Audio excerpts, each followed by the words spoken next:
Carbs. They're everywhere. They're in everything. It can be pretty difficult to avoid them even if you want to.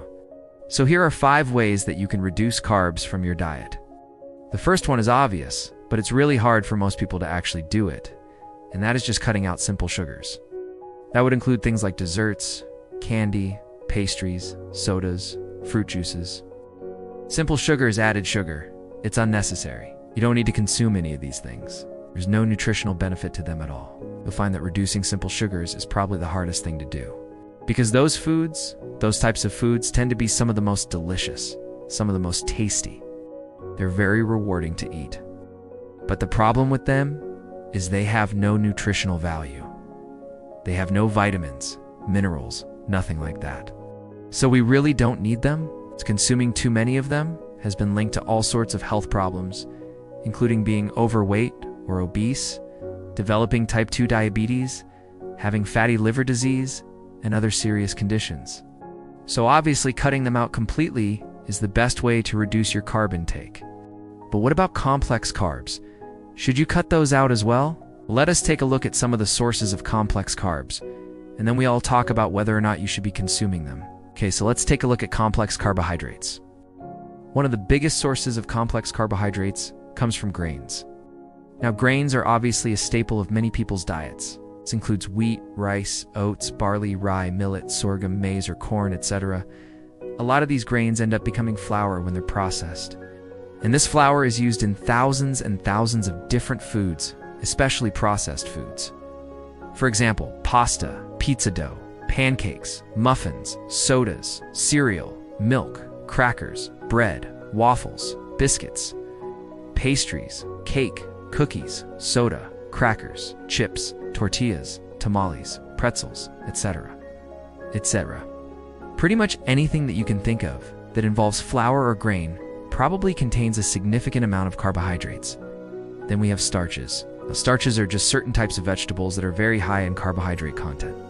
We're talking about potatoes, cassava, yams, plantains, corn, and then legumes. Well, these include things like beans, lentils, peas, and peanuts. All of these foods are considered to be high carbohydrate foods. And again, they are staples in many people's diets around the world.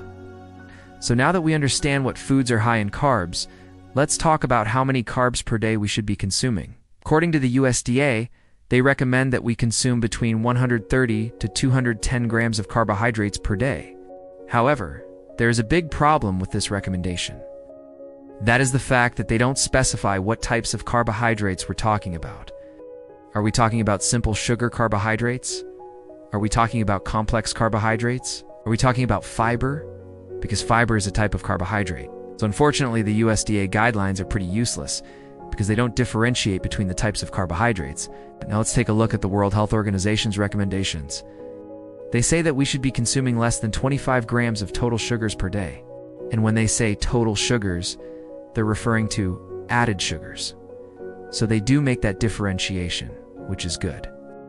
But they also recommend that we consume less than 6% of our daily calories from total sugars. And again, that includes added sugars. So they are differentiating between added sugars and naturally occurring sugars, which is good. But then when it comes to dietary fibers, they recommend that we consume between 25 and 40 grams per day. So they do make a differentiation there. But the problem is that they have done a lot of research on how much carbohydrate you should be consuming on a daily basis. They haven't really settled on a number. For example, there was a study published in the American Journal of Clinical Nutrition. The title of the article was, quote, "Health Implications of Different Carbohydrate-Containing Foods and Dietary Patterns. A Summary of the Evidence." And you would think that this article would tell us exactly what types of carbs are good, which ones aren't, and how many carbs we should be consuming per day. But actually, what this article does is it simply reviews the previous literature and studies that have already been done on the topic. And what they found was that there is a lack of consensus on what types of carbohydrates we should be consuming, if any, and how many on a daily basis. However, there was a meta-analysis published in the Annals of Internal Medicine that did come to some conclusions, and that was that consuming less refined carbohydrates was associated with a lower risk of cardiovascular disease and cancer.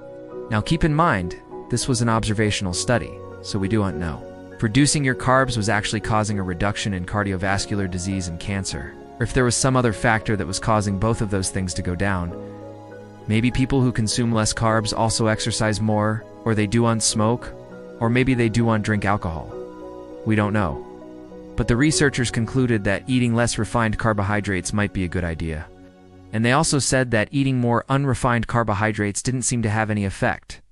So this brings us to the question, is it better to eat unrefined carbohydrates, or should we just cut carbs out altogether?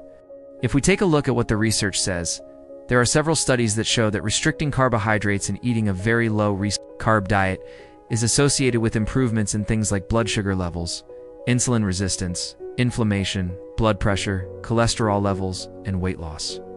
In fact, the ketogenic diet became popular because it's such a great tool to help people lose weight and improve their metabolic health. And the ketogenic diet is a very low carbohydrate diet. On the other hand, there are other studies that show that eating a high carbohydrate diet, especially one that's high in refined carbohydrates, is associated with increased risk of things like obesity, type 2 diabetes, heart disease, stroke, and even certain cancers. So we have a ton of data that shows that reducing carbohydrates from your diet, or at least reducing refined carbohydrates from your diet, can have huge benefits to your health. But does it really matter what types of carbs you're eating?